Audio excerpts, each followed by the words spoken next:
জীবনে ঘটে চলা ছোট ছোট অনুভূতিগুলির সমন্বয়ে আমাদের জীবনের ধারা পরিপূর্ণতার ছোঁয়া পেতে পেতে এগিয়ে চলে তার সম্পূর্ণতার সীমারেখায়।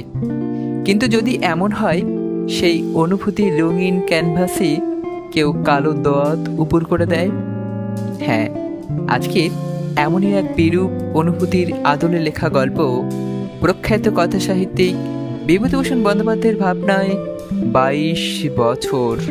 চলুন শুনে নেওয়া যাক আজকের গল্প 22 বছর। খবরের কাগজের অফিসে সন্ধ্যার পর আড্ডা চলছিল। তরুণ শব্দটার উপর ভয়ানক জোর দিয়ে কথা বলা তখন দিন কত খুব চলছিল। সেই সময়কার ব্যাপার। তরুণ সাহিত্যের ভবিষ্যৎ, তারুণ্য, তরুণ দৃষ্টিভঙ্গি, তরুণ সমিতি, তরুণের অভিযান, তরুণের জয়যাত্রা, মাসিক পত্রিকা ও কথা সাহিত্য তখন তরুণ বায়ুগ্রস্ত। ওদিকে পরশুরাম তখন কোচি সাংসদ গল্প লিখলেন। তা নিয়ে দুটো দলের সৃষ্টি হলো। একজন বললে, আহ কি ঠোকাই ঠুকেছে। আর একজন বললে, যাদের নিজেদের জীবনের পুঁজি বহুকাল ফুরিয়েছে, যাদের প্রাণের তারে মরচে ধরেছে, তারা তরুণের মনকে বুঝবে কেমন করে। সমস্ত মোহি গ্রাস করতে ছুটেছে তরুণের জয়রথ চক্র। তার উদ্দাম অশান্ত বেগের সামনে দাঁড়াবার ক্ষমতা ধরে, তাদের সঙ্গে সমান তালে পা ফেলে চলবার স্পর্ধা রাখে কোন ওল্ড ফাসিল, ইত্যাদি ইত্যাদি। মোটের উপর শেষের দলটাই বেশি পুষ্ট। তরুণের বিরুদ্ধে যারা কথা বলছিল, চেয়ে দেখলুম তারা সকলেই মধ্যবয়সী। অপরপক্ষে তরুণ ও প্রৌঢ় দুইই আছে, এবং স্বয়ং সম্পাদক যিনি 60 বৎসরের বৃদ্ধ হলেও তিনি ছিলেন তরুণের সপক্ষে। কাগজের অফিস থেকে বার হয়ে এসে একটা পার্কের বেঞ্চিতে বসলুম। মনটা খারাপ হয়ে গেল। সত্যি তরুণেরাই জয়ী, কিন্তু সে বয়সটাকে বহুকাল হারিয়েছি। মাথার চুল ছড়ানো আন্দাজ পাকা। পরিচিত ছোকরার দল সামনে বিড়ি সিগারেট খায় না। হঠাৎ সামনাসামনি হয়ে গেলে বিড়ি মুখে থাকলে তাড়াতাড়ি ফেলে দেয়। সমীহ করে কথা বলে, আর বয়বৃদ্ধ লোকের পরিচয় দিতে গেলেই বলে, আগে তার বয়স হয়েছে, এই প্রায় আপনার বয়সী হবেন। তা সে কি জানে 40, কি জানে 50, আমার বয়সী, তাও প্রায়, অর্থাৎ আমি বড়। কারণ 20, 22, 25 বয়সের ছোকরারা 40 আর 50 বিশেষ কোনো তফাৎ দেখে না। এদিকে বাড়িতেও বড় সংসার, সেখানে ছোট ছোট ছেলে মেয়েদের মুখে বাবা বাবা অনবরত শুনতে শুনতে মনটাও অনেকটা গম্ভীর প্রবীণত্বের দিকে ঝুঁকে চলেছে বইকি। ছোট মেয়েটা কাছে এলেই বলে, বাবা তোমার পাকা চুল তুলে দেব না। মনটা খারাপ হবারই কথা বটে। রাত ক্রমে বেশি হলো। পার্কের মধ্যে কুলপি বরফওয়ালা হেঁকে যাচ্ছে। মোড়ের মাথায় বেলফুলের মালা বিক্রি হচ্ছে। রাস্তায় লোক চলাচল ক্রমে কমে আসছে। জ্যোৎস্না রাত, চাঁদ ভাঙা মেঘের মধ্যে লুকোচুরি খেলছে। কত বছর বয়সের মানুষকে ঠিক তরুণ বলা চলে? 19 থেকে 32, না 18 থেকে 28, না 20 থেকে 25?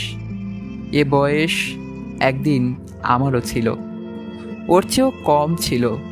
কিন্তু তখন কেউ বলে দেয়নি যে আমি তরুণ বা তার জন্যে একটা কিছু হয়েছে। দুর্ভাগ্যের বিষয় তার উল্টোটাই শুনে এসেছি চিরকাল। কখনো বুঝতে পারিনি যে আমার বয়স অল্প। সেই কথাটাই আজ রাত্রে আমার বেশি করে মনে এলো। ছেলেবেলায় আমি ছিলাম খুব রোগা শীর্ণ, অসুখে ভুগতাম বছরে 9 মাস। হাতে তাবিজ কবচ, গলায় আমড়ার আঁটি, কোমরের ঘুনশিতে বাদুর নখ, সমস্ত দেহে নানা ধরনের বাধা ও গণ্ডি। মৃত্যু যাতে হঠাৎ ডিঙিয়ে এসে আমাকে নিয়ে না ফালায়, এই কারণে স্কুলে ভর্তি হতে হয়ে গেল দেরি। যে ক্লাসে গিয়ে ভর্তি হলুম সে ক্লাসের মধ্যে আমিই বড়। সকলে আমাকে ডাকতে লাগলো কানুদা বলে। কিন্তু প্রথমে ততটা বুঝতে পারিনি যে আমার বয়সটা এমন বেখাপ্পা গোছের বেশি। একদিন হলো কি, তখন মাস 2 ভর্তি হয়েছি। মামার বাড়ি যাওয়াতে দিন 3 স্কুল কামাই হলো।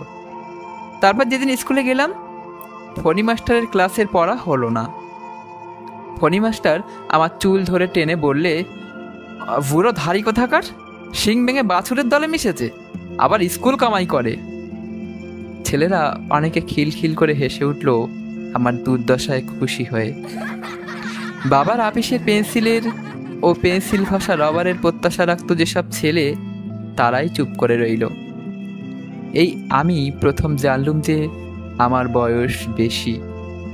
এর আগে কেউ আমাকে এ কথা বলেনি। বাড়িতে দিদি ছিলেন আমার চেয়ে বড়। মা বাবা এদের মুখে কখনো আমার বয়স সম্বন্ধে শ্লেষসূচক কোনো কথা শুনিনি। কিন্তু আজ থেকে আমার ধারণা বদলে গেল। তখন বুঝলাম কেন ক্লাসের ছেলেরা আমায় কানুদা বলে ডাকে। এবং এই দিনটি থেকে ক্লাসের পড়া না বলতে পারার অক্ষমতার চেয়েও আমার বয়সের লজ্জায় সবসময় সংকুচিত হয়ে থাকতুম। ফণি মাস্টারের কি প্রতিবারই প্রতি পদে পদেই আমার সে গোপন লজ্জা, যা আমি লোকচক্ষু থেকে লুকিয়ে রাখতে প্রাণপণ করি, তাই ঢাক পিটিয়ে সকলের সামনে প্রচার করবে, আর আমার সে অত্যন্ত নিভৃত গোপন ব্যথার স্থানে কারণে অকারণে আঘাত করবে নির্মমভাবে। এদিকে বয়সের তুলনায় আমি একটু লম্বা ছিলাম। একদিন গ্রামারের কি ভুল বার হতেই ফণি মাস্টার বললে, না, এর ধাড়ি ছোড়াটাকে নিয়ে আর পারা গেল না দেখছি। বলি, গোপদারি যে লতিয়ে চলল, এখনো নাউনের পার্সিং শিখলে না? আমার চোখের লজ্জায় অপমানের জল এলো। আমার মনে হলো বাস্তবিকই আমার বয়স বেশি। তাতে নিচের ক্লাসের ছোট ছোট ছেলেদের সঙ্গে পড়া আমার পক্ষে লজ্জার কথা।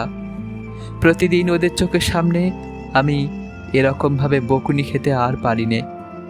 বিশেষ করে ওই ছোট ছোট ছেলেরা যারা আমায় দাদা বলে ডাকে, তাদের সামনেই আমার এই অপমানের লজ্জা অসহ্য। বাড়ি গিয়ে মাকে লাজুক মুখে বললুম, আমি আর স্কুলে পড়বো না মা, আমার ক্লাসের ছেলেরা ছোট ছোট, আমার লজ্জা করে ওদের সঙ্গে পড়তে। মা অবাক হয়ে বললেন, কেন রে, তোর বয়স কত হয়েছে? তুমিই বলো না কত হয়েছে। এই 13ই পড়বি আষাঢ় মাসে, 12 বছর 9 মাস চলছে। ও বয়সে কেউ বুঝি 6 ক্লাসে পড়ে? না, তুমি একেবারে বুড়ো হয়ে গিয়েছো। তোমার দাঁত পড়ে গিয়েছে, চুল পেকে গিয়েছে, তুমি কি আর 6 ক্লাসে পড়তে পারো? পাগলা একটা কোথাকার। মায়ের কথায় আমার মনের সন্দেহ দূর হলো না। নিজের ছেলেকে কেউ ছোট দেখে না, ওরাই আমায় ছোট বলেন। কই, আর তো কেউ বলে না। হায়, আমার সে 13 বছর বয়সের শৈশব, এখন সেই কথা ভাবি। বয়স আর কমলো না, বেড়েই উঠতে লাগলো। বাকি ক বছরের মধ্যে আমার চেয়ে বড় কোনো ছেলে এসে ভর্তি হলো না আমার ক্লাসে। আমি সকলের দাদা রয়ে গেলুম। এরপরে ক্লাসে আমি পড়াশুনোতে খুব ভালো হয়ে ফার্স্ট সেকেন্ড হয়ে উঠতাম, কিন্তু তাতে আমার গৌরব বাড়ল না। আমি সকলের চেয়ে বয়সে বড়, আমি পড়াশোনাতে ভালো করব, এতে বাহাদুরিটা কি? এই সময় আবার আমার গোপ বেরোলো একটু একটু, সেই ড্রেডেড গোপ, যার কথায় চিরকাল খোঁচা খেয়ে আসছি। যখন সত্য সত্যিই সেটা বেরোলো, তখন মরিয়া হয়ে সহ্য করলুম। প্রথম প্রথম বড় লজ্জা হতো, শেষ হয়ে গেল। একবার আমাদের ওখানে রামেন্দু বাবু উকিলের বাড়িতে তার ভাগ্নে এলো। তার নাম প্রসাদ, কলকাতায় কলেজে বিয়ে পড়ে। খুব ভাব হয়ে গেল তার সঙ্গে। হঠাৎ কথায় কথায় একদিন সে তার বয়স বললে 19 বছর। আমি মনে হিসেব করে দেখলুম আমারও ওই বয়স, অথচ আমি এবার ম্যাট্রিক দেব, আর ও পরে বিএ 3rd ইয়ার ক্লাসে।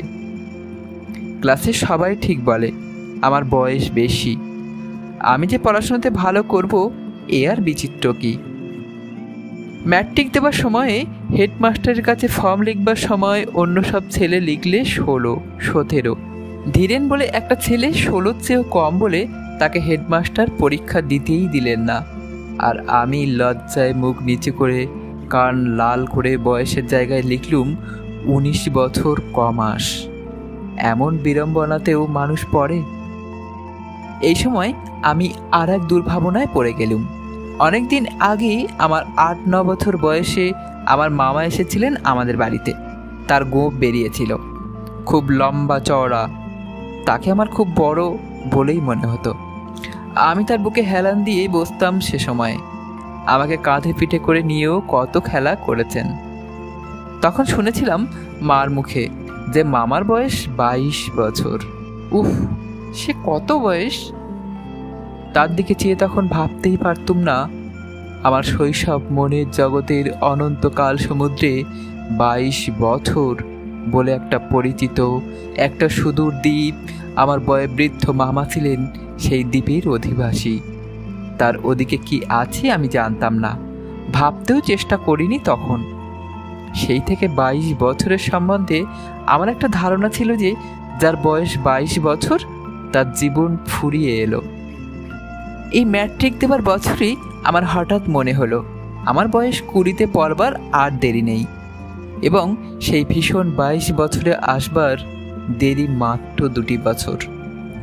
আরও মুশকিল বাতল এই যে এতদিন ছিল গোঁপ, এইবার আমার এমন অবস্থাতে এসে পৌঁছতে হলো যে দাড়ি না কামালে আর চলে না। গোপ ও দাড়ি দুইই হলো। গোপ দাড়ি এবং 20 বছরে পা দেবার দেরি মাস কতক মোটে, তারপরে বছর 2 পরে 22 বছর। কিন্তু তখনকার 2 বছর অনেক সময়, আজকালকার মতো নয়।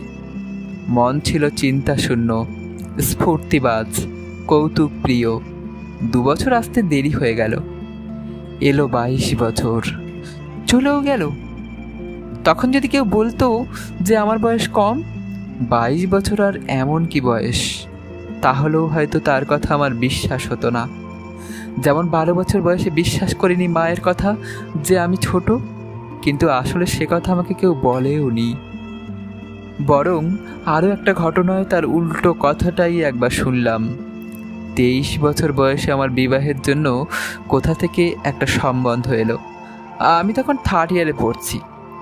ঘটক আমাকে দেখে বললে, ছেলের বয়স একটু বেশি না?